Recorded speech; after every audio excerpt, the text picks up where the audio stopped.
So my first experience with patient death was actually back when I was in undergrad. So he officially wasn't my patient and I wasn't a doctor yet, but during undergrad I used to volunteer at a hospice. So my job was to go, for this particular patient, go to his room, sit by his bedside and read him books, magazines, anything I could read him. Apparently he used to love reading when he was able to, but now he was bedbound and you couldn't tell if he was awake or or asleep or what. So I would always find him in the same position. I would go sit at his bedside and read for an hour, 2 hours, whatever I could do.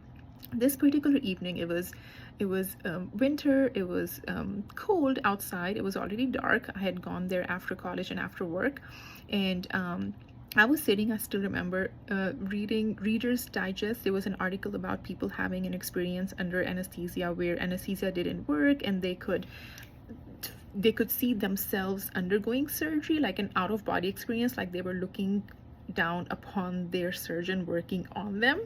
So I don't get scared easily, but I just felt chills, and it crossed my mind that maybe he's passed away. And then I was like, oh, stop it, you're imagining things, you're reading this stuff, shouldn't be reading this. I think, let's read something nice. And I went to some other article and kept reading. So about an hour later, now we weren't allowed to touch the patients or examine anything like that. About an hour later, the nurse comes in and examines him and tells me, oh sweetie, he has passed.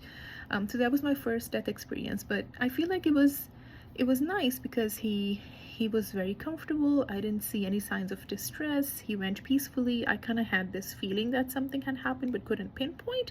So that was my first experience with death of a patient.